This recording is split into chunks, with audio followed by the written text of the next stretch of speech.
Hello friends, मैं अभय वाजपेयी हाजिर हूँ कक्षा 11 से संबंधित अपना अगला टॉपिक लेकर। देखिए, पिछले लेक्चर में हम लोगों ने किरचॉफ के नियम के जो न्यूमेरिकल्स थे उनको लगाया था। बंद पास पर आधारित नियम आपको जो है उन बंद पास पर आधारित नियमों पर जो न्यूमेरिकल आपके थे उनको आपको लगाया गया था। वो चैप्टर एनसीईआरटी के में जितना पार्ट उसका दिया हुआ उस हिसाब से ख़त्म हुआ। आज हम लोग नए चैप्टर की शुरुआत करेंगे। उस नए चैप्टर का नाम है गतिमान आवेश तथा चुंबकीय क्षेत्र। तो इसमें सबसे पहले हम जानेंगे गतिमान आवेश। ये तो आप समझते ही हैं, चैप्टर के नाम से संबंधित अगर बात कर ली जाए। गतिमान आवेश का मतलब जो आवेश होते हैं, पॉजिटिव चार्जेस, नेगेटिव चार्जेस, ये जब क्या हो, मूवेबल हो, एक स्थान से दूसरे स्थान तक जा रहे हों, तो ये आवेश क्या कहलाते हैं? गतिमान आवेश। अब बात करते हैं चुंबकीय क्षेत्र की। तो देखिए, चुंबकीय क्षेत्र क्या होता है, इस पर हम लोग पहले चर्चा करते हैं, फिर आगे चलेंगे अगले टॉपिक पर, चुंबकीय क्षेत्र। अब आप थोड़ा सा ध्यान दीजिए चुंबकीय क्षेत्र के बारे में। आप सबने वैद्युत क्षेत्र पढ़ा था कि वैद्युत क्षेत्र मतलब किसी आवेश के चारों ओर का वह क्षेत्र जिसमें किसी दूसरे आवेश को ले जाए और वो अपने ऊपर क्या करे, किसी बल का अनुभव करे, वो आपका क्या था? वैद्युत क्षेत्र था। चुंबकीय क्षेत्र आप सबने बचपन में कार्य किया होगा। कोई एक चुंबक, दो चुंबक के टुकड़े आपको मिले होंगे, तो एक चुंबक का टुकड़ा आपने रखा होगा, दूसरे चुंबक को टुकड़े को आप दूर से उसके नज़दीक लाते चले गए होंगे और एक ऐसा स्थान आपको मिला होगा कि जिसके बाद जैसे ही आप इस चुंबक को खिसकाएंगे तो जैसे ही ये मैग्नेट M2 वाला इस मैग्नेट M1 की ओर आएगा तो दो कार्य होते हैं। या तो ये M2 मैग्नेट इसको अपनी ओर खींच लेता है, अपने में चिपका लेता है, और या तो ये M2 मैग्नेट जैसे जैसे आप बढ़ाएंगे वैसे वैसे M1 मैग्नेट क्या होता है? खिसकना प्रारंभ कर देता है, इससे दूर हटना प्रारंभ कर देता है। अपनी ओर खींच लेता है मतलब अपनी ओर आकर्षित कर देता है, आकर्षण बल लगाता है। अपने से दूर भगा रहा मतलब प्रतिकर्षण बल लगा रहा है। तो ये कार्य क्या, ये जब चुंबक आपका ज़्यादा दूर होगा तो ऐसा कुछ भी देखने को नहीं मिलता है। ये एक विशेष क्षेत्र में आने पर ही ये घटना होती है। तो इसका मतलब है कि जैसे वहाँ पे आवेश लेता वैसे किसी चुंबक के चारों ओर का वह क्षेत्र जिसमें किसी दूसरे चुंबक को या चुंबकीय सुई को, अगर चुंबक की बात करें तो इसमें किसी चुंबक को लाने पर वह अपने ऊपर क्या करे भाई, या तो आकर्षण के बल का अनुभव करे या तो प्रतिकर्षण के बल का अनुभव करे। तो उस चुंबक के चारों ओर का वह जो क्षेत्र होगा जिसमें वो आकर्षण या प्रतिकर्षण बल का अनुभव करेगा, तो ये क्षेत्र ही आपका क्या कहलाता है? चुंबकीय क्षेत्र। अगर इस चुंबकीय क्षेत्र से बाहर कोई चुंबक M2 आपका रखा हुआ है तो इसके ऊपर किसी प्रकार का कोई भी प्रभाव नहीं पड़ेगा। तो इस हिसाब से ये तो बात हो गई चुंबकीय क्षेत्र की, चुंबकों के आधार पे। आजकल जो नई परिभाषाएं बनती हैं वो चुंबकीय सुई के आधार पर बनाई जाती हैं। तो चुंबकीय सुई के आधार पर अगर हम बात कहें तो क्या बोलेंगे? किसी चुंबक के चारों ओर का वह क्षेत्र। आप नोट भी करते रहिएगा कि किसी चुंबक के चारों ओर का वह क्षेत्र जिसमें किसी चुंबकीय सुई को लाने पर चुंबकीय सुई विक्षेपित हो जाए। वास्तव में जो चुंबकीय सुई होती है वो उत्तर दक्षिण दिशा की ओर ठहरी होती है, तो अगर वो उत्तर दक्षिण दिशा में ही ठहरी रहे तो कोई बात नहीं है, मगर यदि लाने पर, चुंबकीय किसी क्षेत्र के अंदर लाने पर वो डिफ्लेक्ट हो जाए, उसकी दिशा कुछ क्या हो, बदले, विक्षेपित हो, तो इसका मतलब वो वहीं पर आपका क्या है? चुंबकीय क्षेत्र प्रारंभ हो गया है। तो किसी चुंबक के चारों ओर का वह क्षेत्र जिसमें किसी चुंबकीय सुई को लाने पर चुंबकीय सुई क्या हो जाए? विक्षेपित हो जाए और किसी निश्चित दिशा में जाकर ठहर जाए, तो उस चुंबक के चारों ओर का वह जो क्षेत्र होता है उसे ही हम चुंबकीय क्षेत्र कहते हैं। तो ये आप नोट कर लीजिएगा चुंबकीय क्षेत्र की परिभाषा। अब देखिए, चुंबकीय क्षेत्र और ये जो गतिमान आवेश है इनमें क्या संबंध होगा, इस संबंध को प्रदर्शित करने के लिए ऑस्टर्ड नामक वैज्ञानिक ने अपना एक प्रयोग किया था। तो अब चुंबकीय क्षेत्र के बाद ऑस्टर्ड के प्रयोग पर चलते हैं। तो आइए जानते हैं ऑस्टर्ड का प्रयोग क्या। तो अब आइए जानते हैं ऑस्टर्ड ने क्या प्रयोग किया था, उससे क्या निष्कर्ष निकाला था। देखिए, ऑस्टर्ड ने सबसे पहले क्या किया, एक चालक तार ले लिया। जैसे यहाँ पे आप देखिए, ये चालक तार क्या है? AB है। ये आपका चालक तार क्या हो गया, AB। इस चालक तार AB के सिरों को क्या किया इन्होंने, एक बैटरी से जोड़ा और बैटरी को एक कुंजी K से जोड़ दिया इस प्रकार से।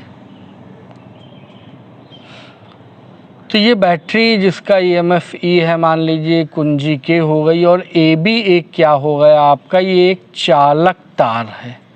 चालक तार का मतलब जिससे होकर विद्युत धारा क्या हो सके, प्रवाहित हो सके। अब ऑर्स्टेड ने इसमें 3 कार्य किए, है ना। तो क्या किया, सबसे पहले उन्होंने क्या किया, जब ये सेटअप लगाया तो इस सेटअप के पास ये एक चुंबकीय सुई लाए, इस प्रकार से चुंबकीय सुई लाए। तो इन्होंने देखा कि जब ये आपका कुंजी के खुली हुई है, अर्थात इसमें से किसी प्रकार की कोई भी धारा प्रवाहित नहीं हो रही है, तो चालक AB के समीप रखी इस चुंबकीय सुई में किसी प्रकार का कोई भी विक्षेप उत्पन्न नहीं होता है। तो इसका मतलब जब तक चालक AB में कोई धारा नहीं प्रवाहित होगी तब तक ये अपनी पूर्व स्थिति में बनी रहेगी, इसके ऊपर कोई प्रभाव नहीं पड़ेगा। तो फर्स्ट पॉइंट में हमें यही नोट करना, पॉइंट आप ध्यान दीजिएगा, मैं लिखूंगा नहीं, आपको समझाता चलूँगा, आप नोट करते रहिएगा, है ना। तो ऑर्स्टेड का प्रयोग डाल के ऑर्स्टेड ने सबसे पहले आपको ये लिख लेना है कि ऑर्स्टेड ने एक चालक तार लिया, चालक तार के सिरों को इन्होंने एक बैटरी से जोड़ दिया और बैटरी के और चालक तार के बीच में इन्होंने एक कुंजी K लगाई।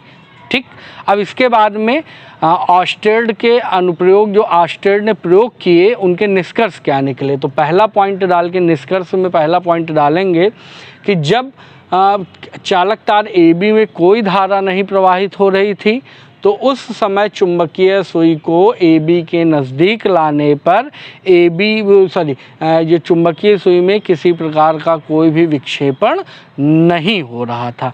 ये पहला पॉइंट हो गया और पहले पॉइंट के लिए आपका फिगर ये हो जाएगा। अब दूसरे पॉइंट में हम क्या करेंगे, दूसरे पॉइंट में कार्य वही है कि ये आपका चालक तार क्या है, AB के सिरों को हमने बैटरी से जोड़ा और ये जो कुंजी है इस बार इस कुंजी के को हमने क्या कर दिया, बंद कर दिया। देखिए यहाँ पे खुली हुई थी, यहाँ पे बंद हो गई। तो बंद होने का मतलब अब इससे धारा प्रवाहित होना क्या होगा, प्रारंभ हो जाएगा। तो जब देखा कि इसमें ये इन्होंने धारा प्रवाहित की और धारा प्रवाहित होने के पश्चात ये चुंबकीय सुई को इस चालक तार AB के नज़दीक लाए, तो ध्यान दीजिए जो चुंबकीय सुई बिल्कुल मतलब क्षैतिज थी पृथ्वी के, वो थोड़ा सा क्या हो गई, तिरछी हो गई, अर्थात विक्षेपित हो गई। ठीक, तो दूसरा इनका जो पॉइंट आपको मिलेगा, पॉइंट नंबर 2 में हम लिखेंगे कि जैसे ही हम कुंजी के को बंद करते हैं और चालक तार AB में धारा प्रवाहित होने लगती है, वैसे ही चुंबकीय सुई एक विशेष दिशा में क्या होती है, विक्षेपित हो जाती है। अब इन्होंने तीसरा जो पॉइंट दिया, दूसरे का फिगर ये आपके सामने, इसको आपको दूसरे के साथ बना लेना है, फिगर एक ही साथ बना लीजिए, कोई दिक्कत नहीं। अब तीसरा इन्होंने जो प्रयोग किया, उस तीसरे प्रयोग में लिया तो चालक तार AB ही और बैटरी जो थी वो बैटरी भी वही ली गई। बस इन्होंने किया क्या, जहाँ पे माइनस था ये जो प्लस, ये माइनस, ये प्लस, ये माइनस, अब की प्लस को माइनस और माइनस को प्लस में कन्वर्ट कर दिया, अर्थात इनको इंटरचेंज कर दिया, बदल दिया। ठीक, और ये कुंजी K हो गई। तो अब जब क्या हुआ भाई कि आपकी ये सेल जो था इसके प्लस माइनस चार्जेस को बदल दिया गया, AB के सिरों के बीच जो सेल था उसमें प्लस की जगह माइनस सिरे को जोड़ दिया गया, माइनस सिरे को प्लस सिरे की ओर।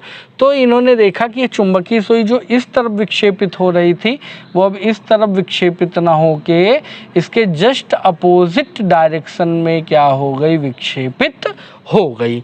तो इसका सीधा सा मतलब है, अब ध्यान दीजिए, ये तीसरा आपका जो पॉइंट होगा कि जैसे ही हम जो है बैटरी के सिरों को बदल देंगे, प्लस को माइनस और माइनस से प्लस कर देंगे, तो इसमें क्या होगा, विद्युत धारा की दिशा बदल जाएगी और विद्युत धारा की दिशा बदलते ही चुंबकीय सुई भी विपरीत दिशा में क्या होगी, विक्षेपित हो जाएगी। तो ये आपका थर्ड पॉइंट हो जाएगा और इसका थर्ड फिगर ये हो गया। अब जरा ध्यान दीजिए, इन्होंने जो ये प्रयोग किए, इन प्रयोगों का निष्कर्ष क्या निकला, इन प्रयोगों का मतलब क्या निकला, है ना। तो यहाँ पे निष्कर्ष डाल के आप इन तीनों पॉइंट्स को लिखने के बाद में आप निष्कर्ष लिख दीजिएगा जरा। तो निष्कर्ष क्या हो जाएगा, थोड़ा सा ध्यान दीजिएगा।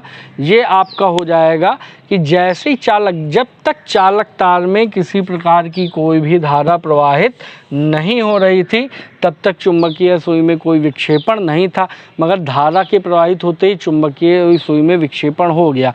अब जरा ध्यान दीजिए, अभी हम लोगों ने पढ़ा ऊपर चुंबकीय क्षेत्र में कि चुंबकीय सुई कब विक्षेपित होती है, जब वो किसी चुंबकीय क्षेत्र में रखी जाए।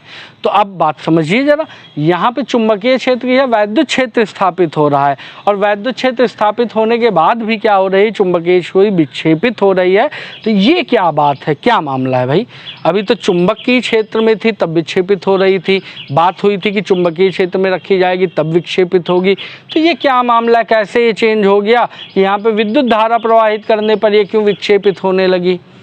तो जब ऑस्टेड ने ये बात देखी तो उनके दिमाग में बहुत सारे प्रश्न उठे, और इन सभी प्रश्नों से उन्होंने एकमात्र निष्कर्ष ये निकाला कि जब किसी चालक तार में आवेश क्या होता है, गतिमान होता है, तो गतिमान आवेश के कारण वहाँ पे वैद्युत क्षेत्र तो उत्पन्न होता ही, उसके साथ साथ चुंबकीय क्षेत्र भी उत्पन्न होता है, और उसी चुंबकीय क्षेत्र के प्रभाव में ये चुंबकीय सुई विक्षेपित होती है। तो इनका मेन निष्कर्ष क्या था कि किसी चालक तार या जो गतिमान आवेश जब गतिमान होता है तो गतिमान आवेश अपने चारों ओर एक चुंबकीय क्षेत्र क्या करता है, उत्पादित करता है, या अपने चारों ओर एक चुंबकीय क्षेत्र बनाता है। ये आपका क्या था, ऑस्टेड के नियम का निष्कर्ष था।